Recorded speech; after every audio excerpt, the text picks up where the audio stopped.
Hello everyone, स्वागत है आपके अपने यूट्यूब चैनल लैबटेक क्लासेस में। तो आज अपन पढ़ने वाला है पैथोलॉजी का टॉपिक हीमोग्लोबिन। हीमोग्लोबिन क्या होता है, हीमोग्लोबिन किससे मिलकर बना होता है और हीमोग्लोबिन में कौन सी चेन प्रेजेंट होती हैं। देन पढ़ेंगे अपन हीमोग्लोबिन के नॉर्मल वैल्यू और हीमोग्लोबिन के फंक्शन। यह डीएमएलटी, बीएमएलटी और पैरामेडिकल स्टूडेंट के लिए बहुत इंपॉर्टेंट टॉपिक होता है हीमोग्लोबिन। तो सबसे पहले अपन स्टार्ट करते हैं हीमोग्लोबिन की डेफिनेशन से। यह एक कंजुगेटेड प्रोटीन होता है जो हीम और ग्लोबुलिन से मिलकर बना होता है।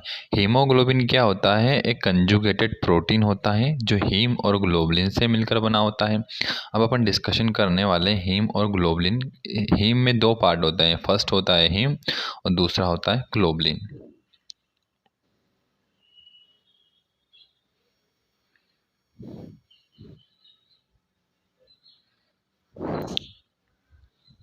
हीमोग्लोबिन में हीम वाला पार्ट जो होता है, यह एक आयरन कंटेनिंग पिगमेंट होता है जो आरबीसी को कलर प्रोवाइड करता है। हीम क्या होता है? हीम के अंदर आयरन प्रेजेंट होता है जो आरबीसी को कलर प्रोवाइड करवाता है। हमारी जो आरबीसी जो होती हैं वो होती है रेड कलर की आरबीसी होती है। ये क्यों होती है? क्योंकि हीमोग्लोबिन आरबीसी के अंदर प्रेजेंट होता है, इसलिए आरबीसी का कलर रेड कलर का होता है। अब ग्लोबिन में हीम वाला जो भाग होता है उसमें आयरन प्रेजेंट होता है और यह हीमोग्लोबिन को कलर प्रोवाइड करवाने का काम करता है। हीमोग्लोबिन जो होता है उसमें एक पार्ट होता है हीम और दूसरा होता है फोरपायरिन। हीमोग्लोबिन में आयरन जो होता है वो फेरस फॉर्म में होता है। किस फॉर्म में होता है? फेरस फॉर्म में। नॉर्मल हीमोग्लोबिन में आयरन फेरस फॉर्म में होता है और अगर फेरिक फॉर्म में आयरन अगर प्रेजेंट है तो वो साइनोमेथ हीमोग्लोबिन में आता है फिर। इसलिए यहाँ से भी क्वेश्चन बनता है एग्जाम में कि हीमोग्लोबिन में आयरन किस फॉर्म में होता है, तो ये होता है Fe2+ फॉर्म में या फेरस फॉर्म में हीमोग्लोबिन में आयरन प्रेजेंट होता है। देन अपन पढ़ते हैं ग्लोबुलिन। ग्लोबुलिन क्या होता है? ग्लोबुलिन एक प्रोटीन होता है। यह एक प्रोटीन होता है जो पॉलीपेप्टाइड चेन से मिलकर बना होता है। ग्लोबुलिन क्या होता है? ग्लोबुलिन एक प्रोटीन होता है जो पॉलीपेप्टाइड चेन से मिलकर बना होता है। प्रोटीन जो होते हैं वो अमीनो एसिड से मिलकर बने होते हैं और अमीनो एसिड से पॉलीपेप्टाइड चेन मिलकर बनी होती हैं। अब पॉलीपेप्टाइड चेन कौन सी होती है? 2 अल्फा चेन होती हैं, आइदर 2 बीटा चेन होती हैं। 2 अल्फा चेन होती हैं और 2 बीटा चेन होती हैं। अब अपनी जो 2 अल्फा चेन होती हैं, 2 बीटा चेन होती हैं। 2 अल्फा चेन जो होती है उसमें एक चेन में 141 अमीनो एसिड प्रेजेंट होते हैं और 2 बीटा चेन होती है उसमें एक बीटा चेन में 146 अमीनो एसिड प्रेजेंट होते हैं। ये एक नॉर्मल हीमोग्लोबिन की बात कर रहे हैं अपन। नॉर्मल हीमोग्लोबिन में 4 चेन प्रेजेंट होती है। कितनी चेन प्रेजेंट होती है? नॉर्मल हीमोग्लोबिन में 4 चेन प्रेजेंट होती है। कौन कौन सी? 2 अल्फा होती है या इधर 2 बीटा चेन प्रेजेंट होती है। अब हीमोग्लोबिन के जो हीमोग्लोबिन वेरिएंट होता है उसमें भी अलग अलग हीमोग्लोबिन होते हैं जो अपन अभी आगे डिस्कशन करने वाले हैं कि हीमोग्लोबिन के टाइप में कौन कौन से हीमोग्लोबिन होते हैं और किस एज के अकॉर्डिंग कौन सा हीमोग्लोबिन प्रेजेंट होता है। तो अभी नॉर्मल होता है, एक नॉर्मल हीमोग्लोबिन में 2 अल्फा चेन होती हैं और 2 बीटा चेन होती हैं। 2 बीटा चेन होती हैं। एक अल्फा चेन जो 2 अल्फा चेन की एक जो चेन होती है उसमें 141 अमीनो एसिड होते हैं और यहाँ से भी क्वेश्चन आता है कि अल्फा चेन में कितने अमीनो एसिड होते हैं। तो एक अल्फा चेन में 141 प्लस एक और अल्फा चेन 141, ठीक है। देन उसी प्रकार एक बीटा चेन में 146 अमीनो एसिड होते हैं प्लस एक और बीटा चेन रहती है तो 146 अमीनो एसिड होते हैं।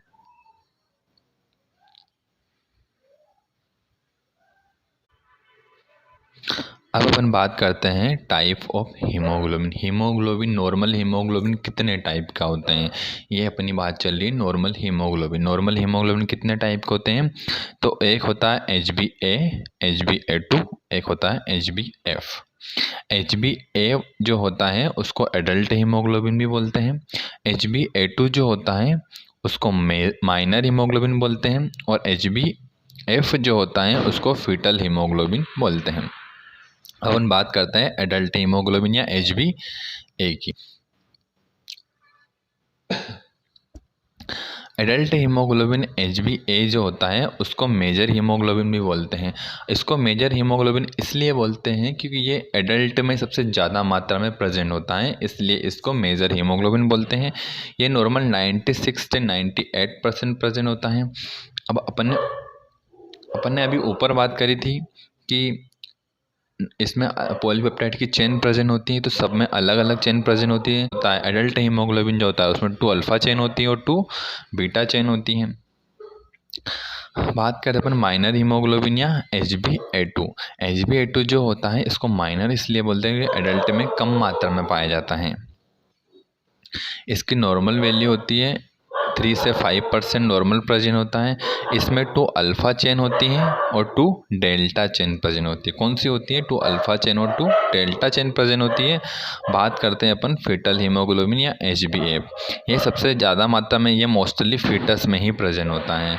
फीटस में ही प्रेजेंट होता है, एडल्ट में नहीं प्रेजेंट होता है।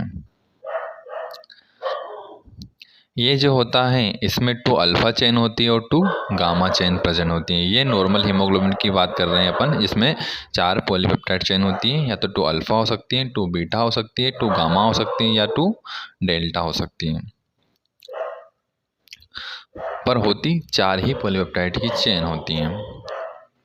बात करते हैं फंक्शन ऑफ हीमोग्लोबिन। हीमोग्लोबिन के क्या फंक्शन होते हैं? तो हीमोग्लोबिन का सबसे मोस्ट इम्पोर्टेंट फंक्शन होता है carry and transport oxygen various tissue. ये क्या करता है? ऑक्सीजन को कैरी करता है और पूरी बॉडी में जो टिश्यू प्रेजेंट होते हैं उसमें ऑक्सीजन को सप्लाई करता है। तो ये क्या करता है? एक ट्रांसपोर्ट सिस्टम जैसा भी काम करता है। मतलब ये ऑक्सीजन को कैरी करता है और सभी टिश्यू में उसको सप्लाई करता है। और क्या करता है? कलरिंग मैटर का काम करता है। कलरिंग मैटर का अभी अपने अभी कुछ समय पहले ही पढ़ा था कि ये आरबीसी को कलर प्रोवाइड करवाता है। कौन सा कलर प्रोवाइड करवाता है? ये आरबीसी को रेड कलर प्रोवाइड करवाता है। Next, acid base regulate by limited CO2 in the lungs. ये क्या करता है? एसिड बेस बैलेंस को मेंटेन करता है। किसके द्वारा? ये CO2 जो होती है उसको लंग्स से बाहर एक्सक्रीट करने में भी हेल्प करता है। ये हो गए अपने हीमोग्लोबिन के इम्पोर्टेंट फंक्शन। अब बात करते हैं अपन नॉर्मल वैल्यू। हीमोग्लोबिन की नॉर्मल वैल्यू कितनी होती है? तो ये एज के अकॉर्डिंग रहती है।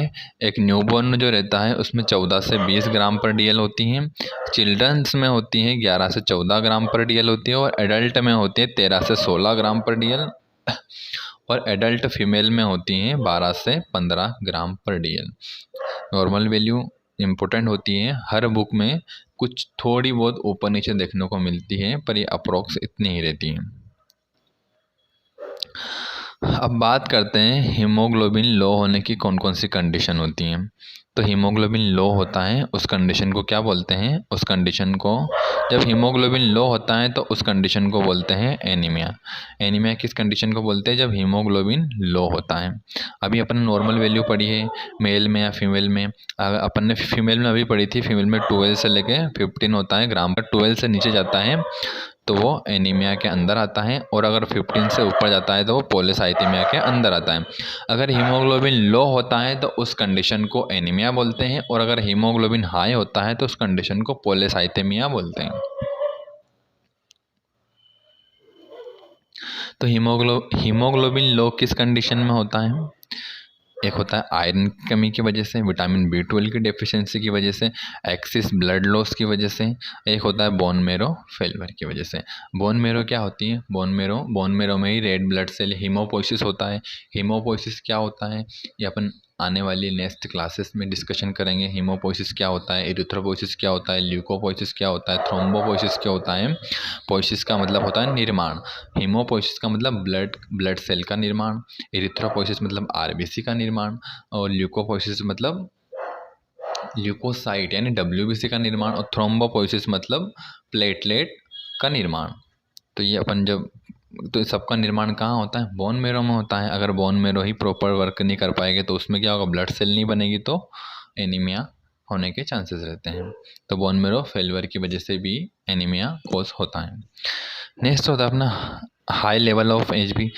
अभी अपन ने डिस्कशन करा हाई लेवल ऑफ एच, वो क्या बोलते हैं अपन, पॉलीसाइथेमिया बोलते हैं। अच्छा, इससे क्या होता है, इससे कोगुलेटेड हार्ट डिजीज़ होती हैं। अगर किसी का हीमोग्लोबिन ज़्यादा रहता है तो उसको हार्ट डिसीज़ होने के चांसेस रहते हैं।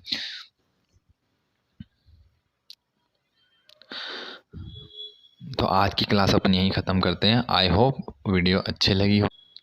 आपको वीडियो अच्छी लगी है, तो लाइक कमेंट एंड अपने स्टडी ग्रुप में शेयर कीजिए। अगर आप हमारे यूट्यूब चैनल पर नए हैं तो चैनल को सब्सक्राइब एंड बेल आइकन को क्लिक करिए, ताकि नेक्स्ट आने वाली वीडियो का नोटिफिकेशन आपको मिल जाए। अगर आपको पीडीएफ नोट से चाहिए तो हमारे डिस्क्रिप्शन में हमारा व्हाट्सअप नंबर है, आप वहाँ पे हमको पर्सनली मैसेज कर सकते हैं, हम आपको वहाँ से पीडीएफ नोट्स प्रोवाइड करवा देंगे। Thanks for watching video.